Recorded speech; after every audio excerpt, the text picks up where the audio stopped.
Welcome to Narayana IAS Academy. This is Sureka Bhaskar presenting to you the daily news analysis. So for today's discussion, we've picked up a number of articles from The Hindu and the Indian Express, which are both important and relevant for the UPSC CSE examination. So now let us actually have a look at the topics one by one. The first article has been taken from page number 1 of The Hindu. Employment scenario in India grim, says ILO report. So this article discusses the key observations and the highlights of the recently released ILO report, that is India Employment Report 2024.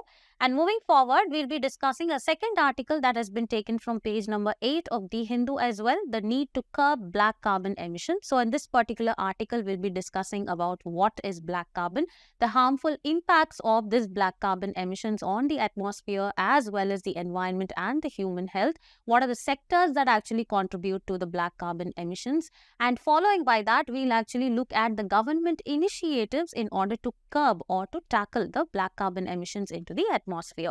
Moving ahead, the third article has been taken from page number 1 of The Hindu. Sensing threat from China, India joins the race to mine seapads. And here we'll be discussing about a prelims related fact, that is the International Seabed Authority as well as the powers of India in order to mine the same. And moving forward, we've taken the fourth article from page number 12 of the Indian Express, ICCC Farm Data Dashboard for Customized Solutions. So here we'll be discussing about the recently inaugurated data dashboard, that is the Krishi Integrated Command and Control Center, that is the ICCC by the Agriculture Ministry in Delhi recently. The last article has been taken from page number 12 of the Indian Express. In this particular article, it reads, ASI will delist some lost monuments, what's happening and why. In this particular article, we'll be discussing about the Archaeological Survey of India having decided to delist around 18 centrally protected monuments. And here we'll also discuss about what are the reasons and the statutory body of Archaeological Survey of India. And finally, we will conclude our discussion by solving few prelims as well as the mains practice questions.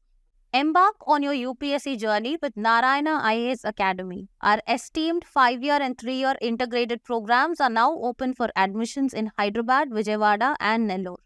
Our courses include robust research and development backed initiatives such as our daily news analysis, which gives us a comprehensive view program for a broader understanding of current affairs. Our NCERT program, a foundational course that covers all NCERT syllabus, which is crucial for the UPSC preparation. And followed by this, our mentorship program for personalized guidance and regular test series for systematic learning and assessment is available for your subscription. So begin your journey to becoming a leader with Narayana IAS Academy today. The first article for the day, Employment Scenario in India Grim, says ILO report. So this particular article actually talks about the key highlights and the observation of the recently released report by the International Labour Organization, which is the India Employment Report 2024.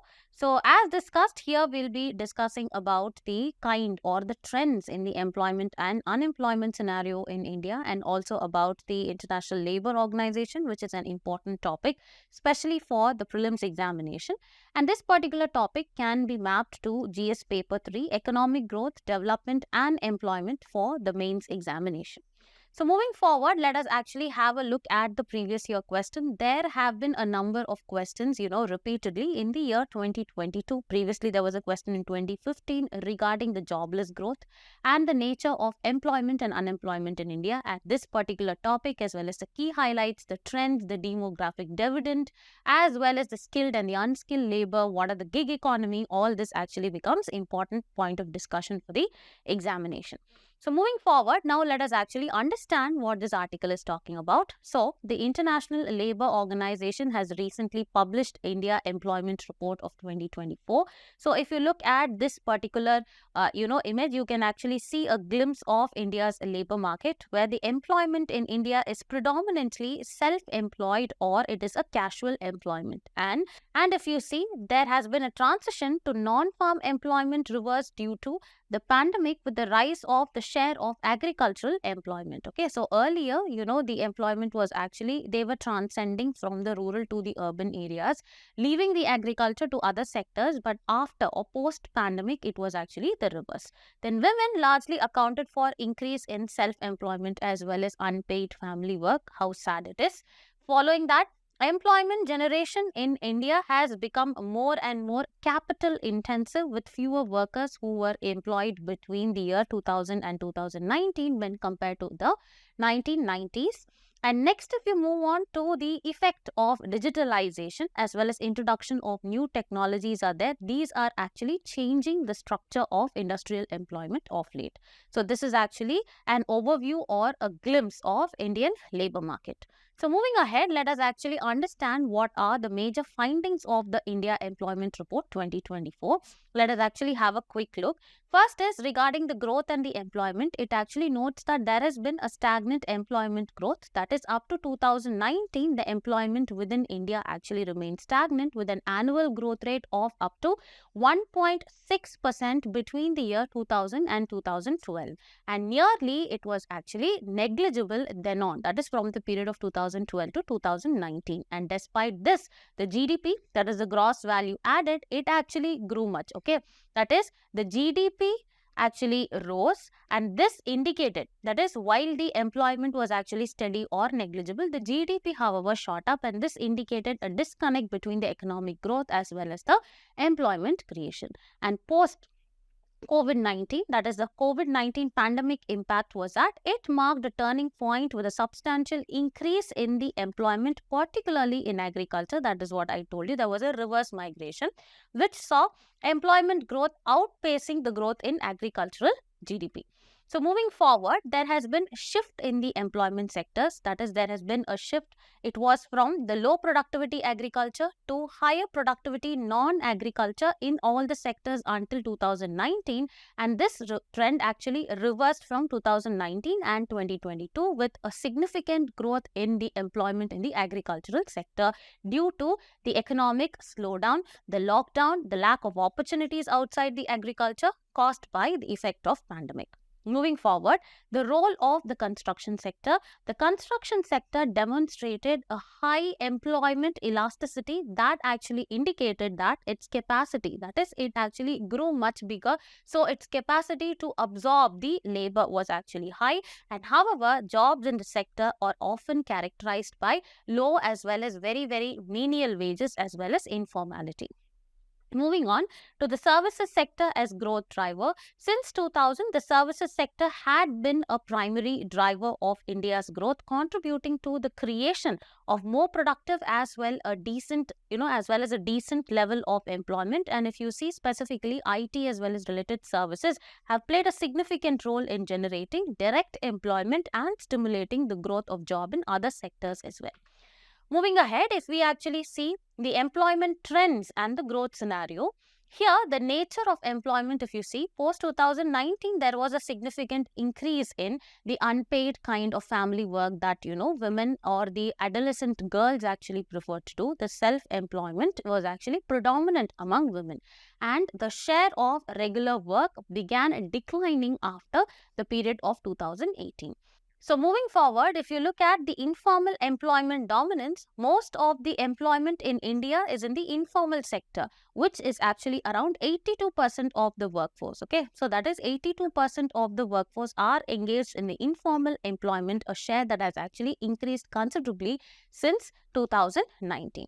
If you see the wages and the earnings similarly, there has been again a stagnation or a decline in the wages, with a significant percentage of casual agriculture and construction worker not receiving the prescribed daily minimum wage as of the year 2022. Next one, if you see capital intensive production, the employment generation has become more capital intensive, as we actually saw as one of the key observations, and labor saving, particularly from 2000 to 2019, with an increased skill intensity in the industry and the services employment. Now, actually, let us see the effect of the digitization as well as the emergence or the booming of gig economy. Okay, so there has been the rapid introduction of digital technology, and this has transformed the industrial employment, expanding the gig as well as the platform workers. Okay, however, this particular expansion is largely an extension of informal work with limited social security provisions. We know that the gig workers are, they do not have any kind of social security or a pension or any kind of incentive hike, okay, that is legally protected or which actually has a legal framework in India. Next one, if you see, the regional disparities have been observed according to this particular report. So there were significant disparities across different states in the employment outcomes that it actually witnessed, specifically with states like Bihar, Uttar Pradesh, Odisha, Madhya Pradesh, Jharkhand and Chhattisgarh. These actually showed lower outcomes, that is the employment outcomes, both in 2005 and in 2022. And if we look at the migration trends, which is very an important indicator of the economic growth and the employment scenario of a country, the report anticipates, that is, it expects an increase in the migration rates with urbanization as well as migration, which are expected to increase significantly by the year 2030. And the migration pattern indicates a regional imbalance, with migration generally moving from eastern, northeastern and central regions towards the southern, western as well as towards the northern regions for better quality of life. Okay. Now let us actually understand what are the challenges that India's labor market or the employability market actually, finds with respect to that of the youth employment or the employment of the demographic dividend or the working age population. Okay. First one is demographic dividend underutilized. While India actually stands to benefit from a large working age population, that is, we have a larger number of youth population, that is a demographic dividend, and we can utilize their skills, okay, or these resources for another decade, but this percentage is actually seemingly decreasing. It has been 27% in the year 2021 and it's expected to decrease to 23% by 2036 respectively. Moving on, next is prevalence of unpaid family work. So what does this actually say? There has been a significant portion of the youth, especially the young women, they engage in unpaid family work, and this actually reflects a form of employment that actually does not contribute to the financial independence of that woman or the skill development. Moving on, poor quality of youth employment. Okay. So youth employment is often seen to be more vulnerable and they are exposed to more forms of informal employment like the MGNREGS and all those things, as well as, other construction works with a menial wage and with the lower wages and earnings across all categories of employment. And finally, there is a specific, concept of NEET, that is NEET, that is discussed here. So don't confuse that with this medical examination. This NEET actually stands for Not in Education, Employment and Training. So what is this issue? A significant proportion of the youth, especially young women, are observed to fall into this particular NEET category. That is, they are neither in education, they are neither in employment, or nor they are given any kind of training for the enhancement of their skills. So finally, we actually talk about the pandemic impact as well as the recovery. You know that post-COVID, it actually transformed the nature of works, that is the movement towards the agriculture, the reverse migration actually started happening. So here, the COVID-19 pandemic worsened, okay, the youth labor market indicators. This actually pushed more youth to poor quality of work for menial wages, particularly in the sectors of agriculture as well as construction. And recovery has been observed post-lockdowns, but challenges still persist in the economy, okay. Next one, the regional disparities we actually already saw, right? So here, the youth employment outcomes are very significantly across the states, influenced by different stages of the demographic transition as well as regional economic conditions. And states with higher potential demographic advantages are found to offer fairly, poor in employment outcomes of the youths. Then finally, let us actually go through few of the key recommendations that are actually given by the report in order to, tackle this situation of the labor market in India. First one, Mission 1, that is make production and the growth more employment intensive. So what do you have to do? You need to integrate the employment and economic policies, prioritize the labor intensive manufacturing, support the micro, small as well as the medium enterprises, enhance agriculture and promote entrepreneurship, and finally invest in green as well as blue economies. That is here agriculture, and this focuses on your fishery sector. Next one, Mission 2, is you need to improve or improvise on the quality of the jobs that you actually provide. That is, you have to focus on sector investment as well as regulation, inclusive urbanization and migration policy. Next one is strong labor policies. Moving ahead, the next mission 3 is overcome the labor market inequalities. That is, there is a long, gender gap or the disparity, okay, in terms of the work that has been taken up by the men as well as women. So here, policies for women labor market participation should be brought in, address the need challenges that is not in education as well as, the training process. Those kind of women actually have to be given focus on. Then quality and inclusive education should be there. Then information and communication technology access as well as, bridging the digital divide has to be there, and non-discriminatory labor market should actually be there. Moving forward, the mission 4 is enhancing the skill training as well as active labor market policies. Here, effective role of skill development should be there, and we need to facilitate the connection to work opportunities and address the public sector vacancies. Moving forward, mission 5 is we need to bridge the knowledge deficits. That is, we need to improve the labor market statistics as well as make use of concrete data for youth employment estimates. The next article that we'll be discussing about is the need to curb black carbon emissions. So in this particular article, we'll be discussing about what is black carbon and what are the impacts of black carbon on human health as well as on the environment. What are the major contributors, that is the sectors that actually contribute to the emission of black carbon, and what are various initiatives and the schemes by the government for reducing the black carbon emissions, and how effective these schemes such as the PM Ujjwala Yojana have been in reducing the use of traditional cooking fuels, etc. will be discussed in this particular article. So moving ahead, as I told you, here we'll be discussing about the concept of what is black carbon, as it actually significantly forms a part of global warming. And this particular topic can be mapped to GS paper 3, environmental pollution, degradation and conservation, for the mains examination. So moving forward, there has been a previous year question in the year 2016 in the prelims examination on the greenhouse gas protocol specifically.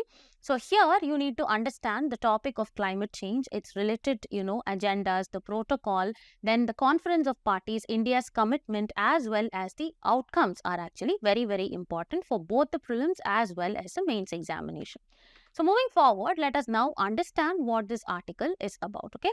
So the article actually discusses about what is black carbon, its harmful impact on the environment, which sector in India is the biggest contributor of black carbon, and how have different schemes, specifically the PM Ujjwala Yojana, has helped in reducing the use of traditional cooking fuels, etc. will be discussed here.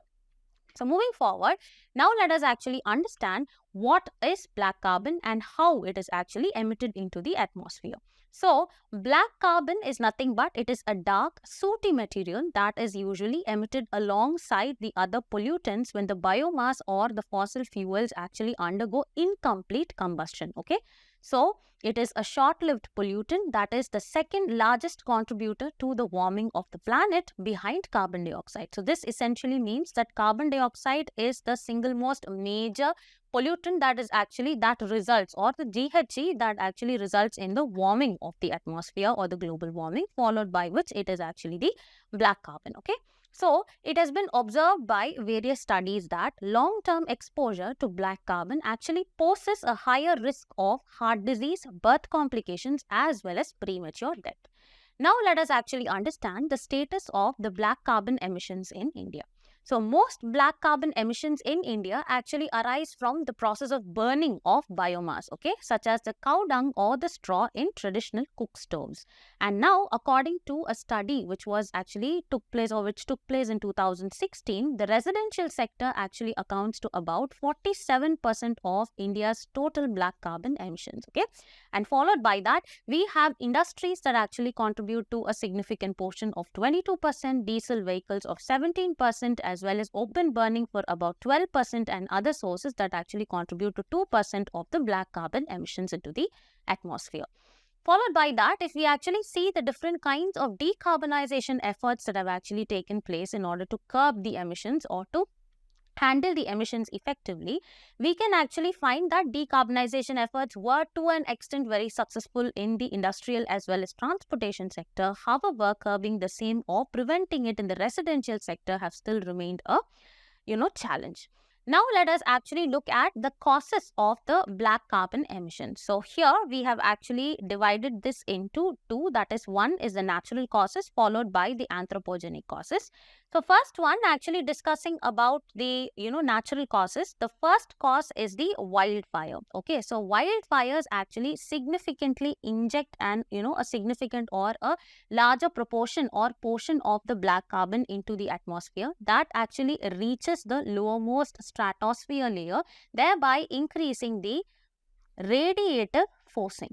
Okay, so what do you mean by radiative forcing? As we know that this is the earth and it is actually covered by a layer called as the atmosphere, and we are aware that the earth actually receives the incoming solar radiation, that is the insolation, in the form of short wave radiations, which actually after reaching the surface of the earth is re-radiated back into the atmosphere in the form of long wave radiation. And in this process, if there is presence of the greenhouse gases such as the carbon dioxide, the methane, etc., it actually absorbs this or a part of these long wave re-radiation and then results in the heating of the Earth's atmosphere, that in turn actually leads to the global warming, then the sea level rise, the ice melting, glaciers melting, etc.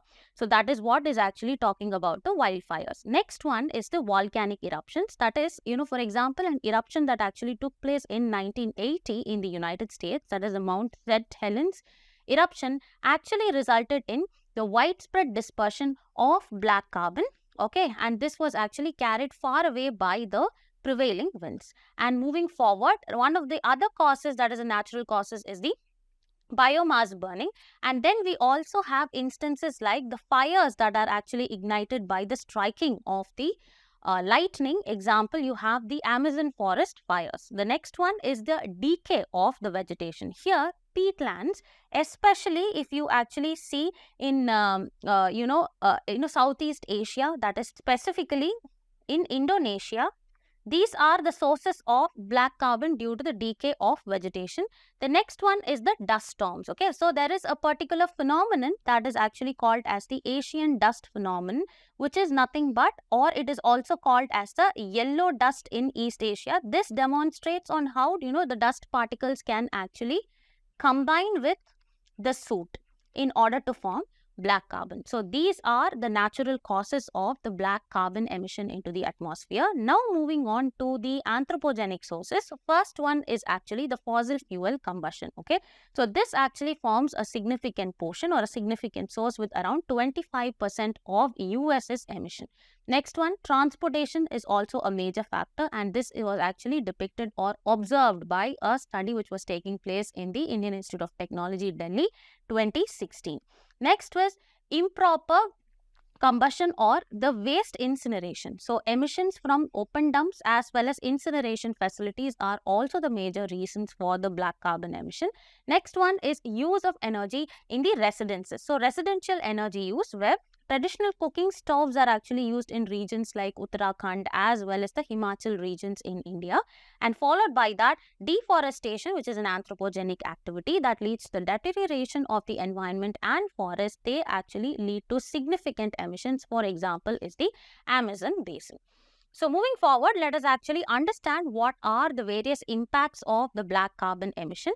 First one, let us actually look at the impact that it has on the human health. So impact of black carbon on human health. This is nothing but it is a significant part of the fine particulate matter, that is PM 2.5. This actually poses a lot of impact on the health, specifically when inhaled. That is, it can cause respiratory and cardiovascular issues, with children and elderly being particularly vulnerable to this risk. That is, these particular particulate matter, they actually penetrate deep into the lungs, leading to various health problems. Following by that, let us actually see the impact on climate change. First one is absorption of sunlight. Here, the black carbon particles absorb sunlight, which we actually saw in the form of radiative forcing. That actually contributes to increase in the regional as well as the global temperature, and this absorption, this disrupts the Earth's energy balance and modifies the patterns of the climate. Next one is acceleration of the glacier melting. That is, when black carbon settles on the glaciers, it actually loses the albedo. Okay, so such as those in the Himalayas, it speedens up their melting, affecting the water availability and the ecosystem. Moving forward, let us actually see what kind of impact it has on agriculture and food security. First one, there will be reduction in the crop yield. How? By diminishing the amount of sunlight that actually reaches the crop, black carbon can decrease the rate of photosynthesis that actually takes place, and this reduction can actually eventually affect the yield of the crops, like essential crops like rice, wheat, maize, etc. All these are actually affected, thereby posing the threats to food production as well as security in India. Next one, it is followed by alteration of weather patterns. Okay, that is the process or the presence of the black carbon in the atmosphere. It can shift the regional pattern of weather, including the time and the intensity of the monsoon rains, further impacting agriculture productivity. The next one, effect on the ecosystem and the biodiversity. That is, for example, it actually alters the temperature as well as the fertility of the soil and the moisture content of the soil. That is, the deposition of black carbon, if you see in the Arctic soil, can actually change the soil temperature and the moisture levels. Thereby, it actually affects the amount of microbial activity that are essential for the nutrient cycling in these ecosystems. So moving forward, the next impact is impact on tourism and industry. It will become a deterrence or cause a deterrence to tourism, because elevated levels of black carbon, like those observed in the Gangotri region during the tourist season specifically, can deter the visitors due to poor air quality. Thereby, it actually affects the local economy, which is actually reliant on tourism. So in this particular image, if you actually see, we can see the sources of black carbon and the sectors that actually contribute. That is household energy, that is 51% contributing. Transport is contributing to around 26%. Agriculture 8%, industrial production 5%, waste, fossil fuel operations as well as large scale consumption is actually 2%. And here you can actually see that the impacts that it actually creates on the climate, that is the radiative forcing. We can see how it actually affects the snow and the glacier melt, the agriculture and ecosystems, how is the weather distorted, as well as the deaths from that of inhaling the black carbon, how it actually takes place is actually depicted in this particular image. So moving forward, let us actually understand how black carbon actually affects the Earth's heat budget. Okay. So moving forward, first one, you know that the solar radiation absorption is actually done, and thereby the reflectivity or the albedo is actually reduced. So black carbon in the atmosphere captures the radiation, converts that to heat, and lowering the albedo, that is the reflectivity, and thereby there is warming of air. Okay, so this actually contributes to the overall increase in the temperatures of the atmosphere. Moving forward, atmospheric stability disruption. That is, by altering the vertical temperature profile, the black carbon reduces atmospheric stability, and this actually affects cloud formation, the patterns of precipitation, that is the rainfall, as well as atmospheric circulation. Next one is cloud property modification. So this black carbon acts as cloud condensation nuclei. Okay, so it influences the cloud formation as well as properties to a different extent, and which can change the cloud cover, the duration, as well as the Earth's energy balance. Followed by that is ocean circulation changes, that is the melting of ice due to black carbon. It leads to fresh melt water entering into the ocean, disrupting the salinity as well as the balance in the density as well as the salinity of the oceans. Thereby, this actually affects the ocean currents and the global heat distribution. The next one is ocean warming. Okay, that is the heating of the atmosphere by black carbon affects the ocean as well by transferring the heat from the atmosphere to the ocean and contributes to the overall warming eventually. Now moving on, let us actually understand few of the initiatives of the government in order to control the black carbon emissions. Okay, so the first one is Pradhan Mantri Ujjwala Yojana, that is the PMUY. This actually promotes cleaner household cooking fuels. The next one is the BS6 emission norms that actually has to be followed, and these actually came into existence since April 2020. Next one, we need to introduce cleaner fuels, that is cleaner or alternative fuels products like the CNG, that is the compressed natural gas, the liquefied petroleum gas, and the process of ethanol blending actually has to be taken care of. Next one is the SASTAT, that is the Sustainable Transportation Initiative of the government, which aimed at setting up 5,000 CBG production plants for affordable transportation. Next one is managing crop residue should be done. Next one is the NCAP, that is the National Clean Air Program, which actually provides a long-term strategy to tackle air pollution with a target of 40% a reduction by 2026 of particulate matter, followed by city-specific clean air actions should be taken. And the last one is the FAME scheme, that is nothing but faster adoption and manufacturing of electric vehicles phase 2 actually has to be followed. The next article that we'll be discussing about is Sensing Threat from China. India joins the race to mine sea patch. So this particular article discusses about India having applied to the International Seabed Authority, that is the ISBA, in order to give it or approve it rights in order to explore the tracks in the Indian Ocean seabed that are not a part of its jurisdiction. So in this particular article, we'll be discussing about the state of the economy. We'll look into what is this organization, as this is actually relevant from the international relations perspective. So this can actually be mapped to mains GS paper 3, Indian economy, issues relating to growth and development, and also we can actually talk about the resources, and it is also relevant from a GS paper 2, that is international relations. So moving forward, let us actually see there has been a previous year question in the year 2023 in the mains examination regarding a grouping, that is G20. So any kind of grouping which are of national and international in nature are important for the examination, specifically the prelims. So moving forward, let us actually understand what this article is talking about. So India has applied to the International Seabed Authority in Jamaica for the rights to explore certain tracts in the Indian Ocean seabed that are not part of its jurisdiction. So now let us actually understand the backdrop or the approach to this particular news. So this region, that is the tract that India has applied for potential exploration in the future. It is actually a cobalt-rich crust, and it is known as the Afanasy-Nikitin Seamount, that is the AN Seamount, which is a structural feature that is characterized by 400 kilometers of length and 150 kilometers of width in the central Indian basin, which is located about 3,000 kilometers off the coast of India. Okay, so it actually has a very, very rich deposit of cobalt, nickel, manganese and copper. So these are the resources and the minerals that it is very, very rich at, and the rights to this region have already been claimed by our neighbor, that is Sri Lanka, under separate set of laws. And also, if we see, the Chinese vessels have also been undertaking a reconnaissance in the same region, that is it is actually increasing its potential exploration of this particular space. And also India's application is motivated by both of these scenarios, that is one, Sri Lanka actually claiming that particular area, as well as the Chinese vessels which are actually hovering around that.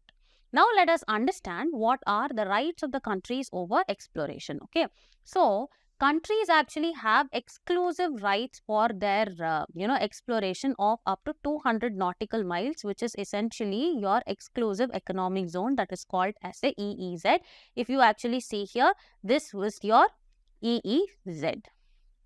Okay, and its underlying seabed from their borders. Okay, so some ocean bound states, they may have a natural stretch of land that connects their border and the edge of the deep ocean that extends beyond this 200 nautical miles as part of their so-called continental shelf.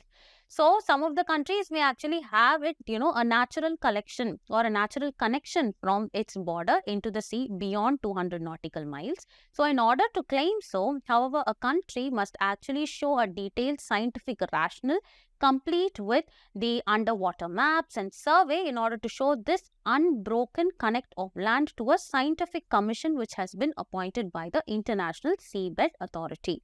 And if such a claim is actually approved, then the country will have primacy to explore and potentially exploit both the living as well as the non-living resources in the region. And normally, the claims to the continental shelf, they also do not extend beyond, 350 nautical miles from their coast. So exclusive economic zone, you have exclusive rights up to 200 nautical miles, beyond which you need to have, a commission appointed by the International Seabed Authority, and you have to seek their approval. And even in that case, beyond 350 nautical miles, it is actually not allowed.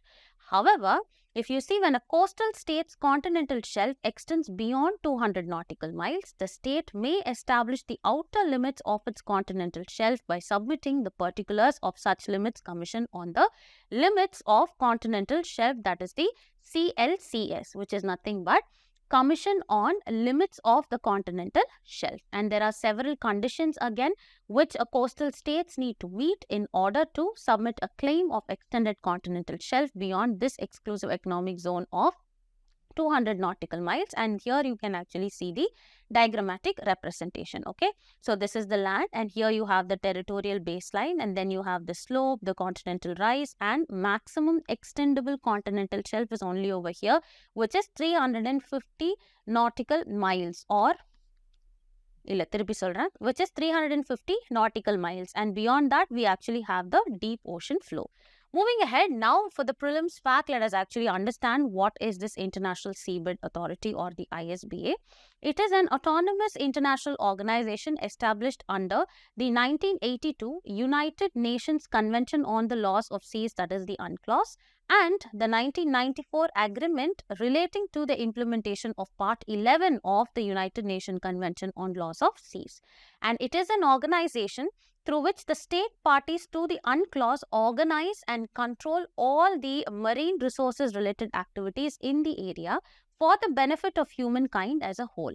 And in doing so, the ISA, that is the International Seabed Authority, has a mandate to ensure the effective protection of the marine environment from the harmful effects that can be caused by the human, activities like deep seabed related activities. Then it has its headquarters in Kingston, Jamaica, that came into existence in 1994 upon the, entry into force of UNCLOS. And in accordance with UNCLOS, all the state parties to UNCLOS are ipso facto members of the ISA. Moving ahead, the area and its resources are the common heritage of humankind, and the area covers around 54% of the total area of the world oceans. The next article that we'll be discussing today is ICCC Farm Data Dashboard for Customized Solutions. So this particular article discusses about our Agriculture Minister having inaugurated this data dashboard, which is termed ICCC, which actually stands for Krishi Integrated Command and Control at Krishi Bhavan recently in New Delhi. Okay, so in this particular article, we'll be discussing about what is this data dashboard of Krishi ICCC, what are the characteristic features as well as its functions. And this actually forms an important part of role of technology in agriculture, and we can actually map this particular topic to GS paper 3, that is mains, under e-technology in the aid of farmers. So moving ahead, if we actually see a previous year question, there has been a question in the year 2020 on how is science interwoven deeply with our lives and what are the striking changes in agriculture which is triggered off by science-based technology. So this particular topic, that is particularly application of technology in agriculture, governance, healthcare, etc., become very, very important. So moving ahead, if we actually look at what this particular article is discussing about, it says that the Agriculture Minister has inaugurated a Krishi Integrated Command and Control Center at the Krishi Bhavan in New Delhi. Okay, so moving ahead, now let us understand what is this particular data center about. So the ICCC is a tech-based solution which involves multiple IT applications and platforms which are designed in order to help in making informed decisions, particularly in the agricultural sector. And the center is actually housed in the Ministry of Agriculture and Farmers Welfare. Moving ahead, it actually uses the state-of-the-art technology such as artificial intelligence, remote sensing and geographic information system, that is the GIS, in order to collect as well as process large amounts of granular data that is specifically on parameters like what is the temperature, what is the rainfall, the speed of the wind, yield of crops and production estimations, and it actually presents it in graphical format. Moving forward, what is the objective of this particular data center is that the primary goal of the ICCC is to enable comprehensive monitoring of the agriculture sector by consolidating geospatial information and various agricultural data, as we spoke about the temperature, the rainfall, the crop yield, productivity, etc. at a single location. And this actually facilitates efficient as well as quick decision making by the farmers. Okay. And additionally, ICC also aims to be linked with the PM Kisan chatbot that actually enhances its capability to provide individualized farmer advice or advisories. So moving forward, now let us actually have a look at the practical application of this particular data dashboard. Okay, first one, it actually helps in providing the farmers advisory. That is, it enables the visualization of GI-based soil carbon mapping, soil health card data, which combined with weather data can provide customized advice to the farmers regarding the cultivation of crops, the yield of the crop, what is the amount of water which is required, the fertilizer requirements, etc. The next one is, apart from farmers advisory, it actually helps in drought actions. Okay, that is, it can correlate any kind of change in the yield with the weather as well as the rainfall data. And also, this assists the administrators in understanding the yield variations and thereby enabling proactive decision making. Okay. Next one is crop diversification. By analyzing the crop diversification maps and field variability, the ICC helps to identify which are the areas which are suitable for diversified cropping, and it can give customized advisory to the farmers. Moving ahead, the next one is Farm Data Repository. That is the Krishi Decision Support System, that is the KDSS. It acts as an agriculture data repository, and this actually enables evidence-based decision making as well as preparation of customized advisories through the integration and analysis of the spatial as well as non-spatial data. And the last point is the validation of the yield. Okay, so here the ICCC, this facilitates the comparison of the yield data that is actually captured through the Krishi mapper with that from the general crop estimation survey, aiding in yield validation. The next article that we'll be dealing with is ASI will delist some of the lost monuments, or what's happening and why. So this particular article discusses about the recent decision of the Archaeological Survey of India in order to delist around 18 centrally protected monuments, actually after assessing that these monuments do not have any kind of national importance. So in this particular article, we'll be dealing with the monuments, how they are actually important as a part of art and culture. Next one, we'll be discussing about the Ancient Monument and the Remains Act, that is the AMASR, as well as the Archaeological Survey of India, which are important for your prelims examination. And this particular topic can be mapped to GS paper 1, that is salient aspects of art forms, literature and architecture for the mains examination. So moving forward, let us actually see that there has been a previous year question in the year 2015 which actually talks about the art as well as the archaeological history of India. So here art, any kind of literature as well as architecture as well as conservation of the monuments become very, very important specifically for your prelims examination. So moving forward, now let us understand what this particular article is talking about. So the Archaeological Survey of India has decided to delist around 18 centrally protected monuments, as these monuments have been assessed and analyzed to not have sufficient national importance. So moving ahead, let us actually understand what are these monuments. Okay, so these monuments are part of an earlier list of monuments that the Archaeological Survey had said were untraceable. So what do you mean by untraceable? There is no surviving public memory of these monuments, thereby it actually makes it very difficult to ascertain the physical location, that is where this particular monument is located. So the monuments that have actually come under the delisting actually include a medieval highway milestone recorded as Kosminar at the Mujisar village in Haryana, followed by the Bharakamba cemetery in Delhi, followed by the Gunnar Burkhil's tomb in Jhansi district, and after that a cemetery in Lucknow, and finally Telia Nala Buddhist ruins in Varanasi. And the precise location of these monuments or their current physical state is actually not known, and hence they have been decided to be delisted because of their untraceable nature. So moving forward, let us actually understand what do you mean by the delisting of monuments. Okay, So delisting of a monument effectively means that it will no longer be protected, conserved as well as maintained by the Archaeological Survey of India. And under the AMASR Act, that is the Ancient Monuments and Archaeological Sites and Remains Act, any kind of construction related activity is actually not allowed under a protected site actually.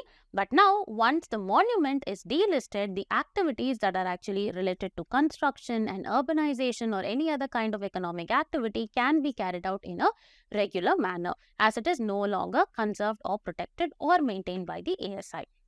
Now, if we look at the status of protected monuments, the list of protected monuments can actually grow longer or shorter with new listings as well as delistings. And AI has actually currently, has 3,693 monuments under its purview, which will fall to 3,675 once the current delisting exercise is completed in the coming weeks. So moving forward, now let us understand if the monuments can be dropped from the protected list or not. Okay. So the protected monument list is regulated by the AMASR Act, which is nothing but the Ancient Monuments and Archaeological Sites and Remains Rules of 1959.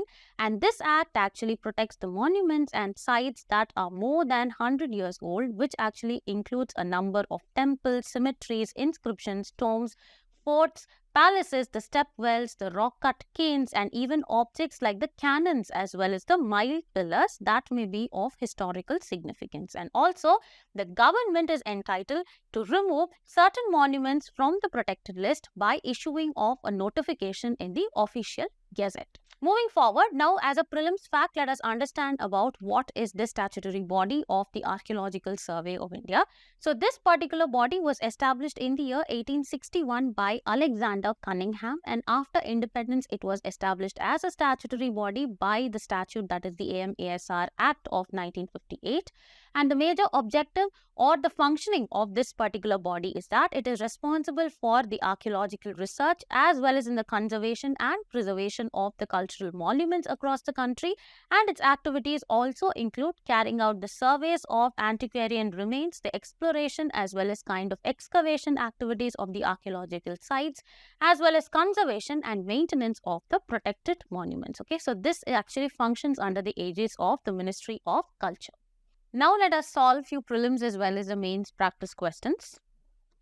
The first question reads, Krishi Mapper recently seen in news is associated with providing. It actually provides geospatial data and agriculture information to stakeholders in the agriculture sector. So since statement B is correct, the answer will be option B. Moving forward, the second question actually reads, which among the following core conventions of the International Labour Organization ILO has India not ratified? The first one is Forced Labour Convention. It has ratified it. Equal Remuneration Convention. India has ratified it. Freedom of Association and Protection of the Right to Organize Convention. No, this is not been ratified. Next one, Right to Organize and Collective Bargaining Convention. This also has not ratified, since statement 1 and 2 are actually correct. The remaining two are actually wrong. So the answer is option C, that is statements 3 and 4 are actually wrong. So moving forward, the third question reads, Krishi ICCC recently seen in news is associated with which of the following? It is nothing but it is a centralized platform for real-time agriculture data analysis and decision making. So going by this particular, statement, the answer is option A. So the question number 4 is, consider the following statements about the Archaeological Survey of India. It is a statutory body, yes, and it operates under the Ministry of Culture, yes. So which of the following are correct? Both the statements are correct. So the answer is option C. The fifth question, which of the following statements regarding the International Seabed Authority is or are correct? It is a specialized agency of the UN. No, this is wrong. All state parties to the UNCLOS are ipso facto members of the ISA. Yes, this is correct. It is headquartered in Jamaica. This is also correct. So going by the statement, since 1 is actually wrong, 2 and 3 are correct, the answer will be option B. Now moving on, let us actually solve a mains practice question, which actually reads, critically examine the role of black carbon emission in India's environmental challenges and discuss the effectiveness of measures like the Pradhan Mantri Ujjwala Yojana in achieving the commitment to net zero carbon neutrality by the year 2070. So the approach to this particular answer has been broken down into three dimensions, that is the introduction, body, as well as the conclusion. In the introduction, we will be discussing about black carbon as a potent short-lived climate pollutant which is significantly, causing warming impacts on the environment, and how significant is a reduction of the same is for India in order to achieve the carbon neutrality. Moving forward, in the body, we will be discussing about an overview of black carbon emissions in India and which are the sectors that actually leads to its emission, and also discuss the impact that it will actually have on both the human health as well as the environment, also how it will actually, alter the heat budget of the earth. Then we'll be discussing about assessment of the Pradhan Mantri Ujjwala Yojana, when it was actually established and in what all ways it actually tried to reduce the impact of the conventional fossil fuels that have been used at home. And then moving ahead, we'll talk about India's steps towards carbon neutrality, discussing about various plans apart from the Ujjwala Yojana, like, adopting BS6 norms, and then National Clean Air Program, NCAP, then the SATAT scheme, as well as the FAME Phase 2 program. Then moving forward, we'll also discuss about what are the collective challenges that India will face in order to achieve the net zero by 2070. We'll actually discuss about the technological, financial and the infrastructural challenges in transitioning to clean energy sources that India will face. And towards the end, that is towards the conclusion, we will summarize the urgency of addressing the black carbon within the larger context of India's climate goals, and also propose a multi-pronged approach in order to tackle the same. And finally, we will conclude by reaffirming India's commitment to global climate change mitigation efforts and achieving net zero carbon neutrality by the year 2070. With this, we have actually come to the end of the DNA discussion. So for regular updates, please do like, share and subscribe to Narayana IAS Academy YouTube channel. Thank you.